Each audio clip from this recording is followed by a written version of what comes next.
Hello everybody, welcome back to my channel. देखिए, आज का मेरा टॉपिक है विलियम बेंटिंक के सुधार। विलियम बेंटिंक कौन थे? तो देखिए, ये भारत के प्रथम गवर्नर जनरल थे। इनका कार्यकाल है 1828 ईस्वी से 1835 ईस्वी तक।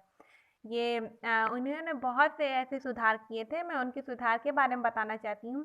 देखिए, ये पहले तो ये भारत के प्रथम गवर्नर जनरल थे। और मैं फिर से रिवीजन कर देती हूँ। जैसे बंगाल का जो सबसे पहले गवर्नर था तो वो लॉर्ड क्लाइव थे। उसके बाद दूसरा पद आया था, वो था बंगाल का गवर्नर जनरल। तो जो प्रथम कौन थे? Lord Warren Hasting. तो वॉरेन हेस्टिंग थे। वॉरेन हेस्टिंग का भी मैंने सुधार बता दिया है। और ये तीसरा पद आया था भारत का गवर्नर जनरल, तो ये इसमें यही प्रथम थे, लॉर्ड विलियम बेंटिंक। तो इनका कार्यकाल 1828 ईस्वी से 1835 ईस्वी तक था। तो चलिए, बिना टाइम वेस्ट किए इनका सुधार बताती हूँ। तो इनके सबसे पहले सुधार थे प्रशासनिक सुधार। प्रशासनिक सुधार में देखिए, उन्होंने क्या करवाया था? भारतीयों को उच्च पदों पर नियुक्त किया था। तो भारतीयों को उच्च पदों पर इनकी नियुक्ति देखिए इसने की थी। तो लॉर्ड कॉर्नवालिस ने उनके अनेक कारणों से अंग्रेजों लोगों को उच्च पदों पर नियुक्त किया था। कौन? लॉर्ड कॉर्नवालिस ने। लेकिन बेंटिंक ने भारतीयों को भी अंग्रेजों के समान उच्च पदों पर नियुक्त किया, जिससे भारतीयों को अंग्रेजों के प्रति आदर भाव मिला। भारतीयों उच्च कलेक्टर तथा उच्च मजिस्ट्रेट जैसे उच्च पदों पर नियुक्त किया। इसने अंग्रेजों के समान जैसे उनकी जो भी उनके उच्च पद थे उस पर भारतीयों को भी रखा गया, ना केवल अंग्रेजों को। कौन रखा था? वो लॉर्ड विलियम बेंटिंक ने रखा था। तो देखिए, न्याय संबंधित उसने सुधार किए थे। तो जिस समय बेंटिंक भारत का गवर्नर जनरल बनकर आया था, उस समय भारत में न्याय न्याय अछूता रहा, यानी न्याय के कानून को इतना पारित तुरित नहीं किया जाता था। तो उसने भी इसको सुधार किए थे जो निम्नलिखित थे। सबसे पहले उसने किए थे, आगरा में सदर दीवानी और फौजदारों की नियुक्ति की थी उसने। कहाँ पर? आगरा में सदर दीवानी और फौजदारों की नियुक्ति की। और सेकेंड पॉइंट है, इलाहाबाद में बोर्ड ऑफ रेवेन्यू की स्थापना की। बोर्ड ऑफ रेवेन्यू की यहाँ पे देखिए क्वेश्चन बन जाता है। बोर्ड ऑफ रेवेन्यू की स्थापना कब हुई थी? तो ये 1828 के पहले हुई थी। 1828 के बीच ही में हुई थी। उसके बाद इसी में 1828 ईस्वी में उसने सती प्रथा का भी अंत किया था। तो 1828 ईस्वी में इसने इलाहाबाद में बोर्ड ऑफ रेवेन्यू की स्थापना की थी। और कौन किया था? तो ये लॉर्ड विलियम बेंटिंक ने किया था। तो तीसरा पॉइंट है, शारीरिक और कुष्ठदायक दंड पर रोक लगा दी गई। कोड़े लगवाना भी समाप्त कर दिया गया।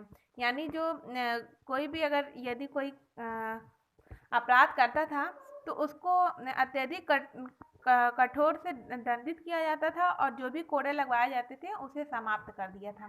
तो नेक्स्ट पॉइंट है, बेंटिंक ने बंगाल में जूरी प्रथा को आरंभ कर दिया और मजिस्ट्रेट तथा कलेक्टर के पदों को एक में कर दिया।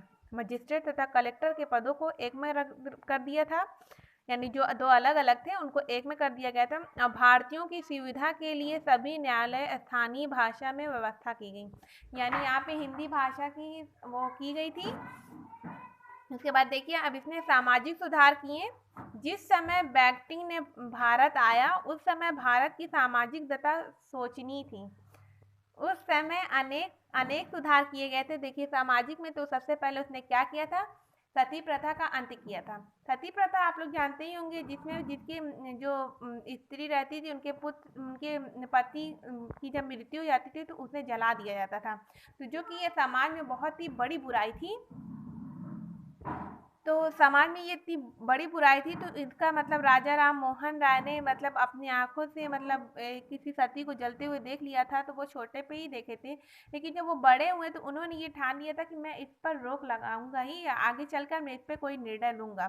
तो अतः इसीलिए ये समाज सुधारक भी हो गए। और सती प्रथा में ये जो बेंटिंक थे उन्हीं के साथ मिलकर सती प्रथा का अंत किया था राजा राम मोहन राय। और उनके अनुसार दोनों ने मिलकर कब किया था? 1828 ईस्वी में इसे समाप्त किया था। और देखिए, दास प्रथा का भी अंत कर दिया गया था। प्राचीन काल से चली आ रही दास प्रथा एक कानून बनाकर 1833 ईस्वी को गैर कानून घोषित कर दिया गया।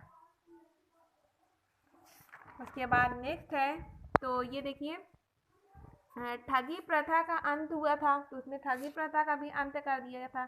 तो तत्कालिक समय से ठगी प्रथा का शब्द, देखिए पहले मैं यही बता देती हूँ, जो तत्कालिक समय से ठगी प्रथा का जो शब्द अर्थों से में घुस कर परिवार का, जो मतलब परिवार थे उनको घुस कर लूट मार कर लिया जाता था, उनकी हत्या कर दी जाती थी।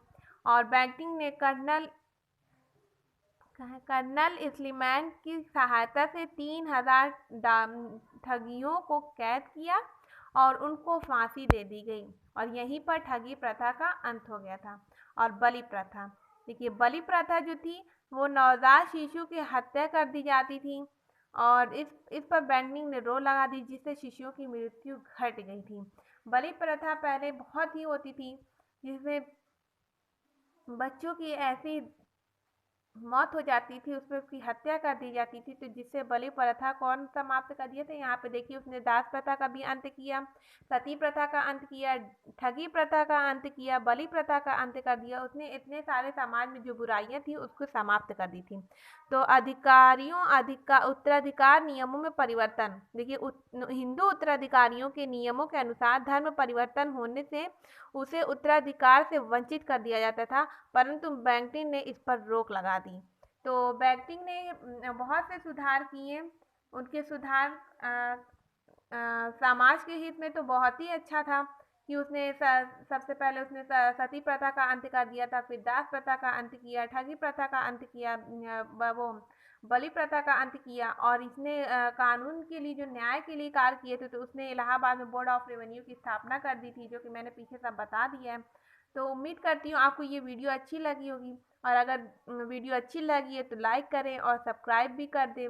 जो लोग मेरे चैनल को सब्सक्राइब कर चुके हैं उनके मैं बहुत ही शुक्रगुजार हूँ, और जो लोग नहीं किए प्लीज़ वो मेरे चैनल को सब्सक्राइब कर दें और बेल आइकन को भी प्रेस कर दें, ताकि मेरी हर नई वीडियो आप तक जल्दी से पहुँच जाए।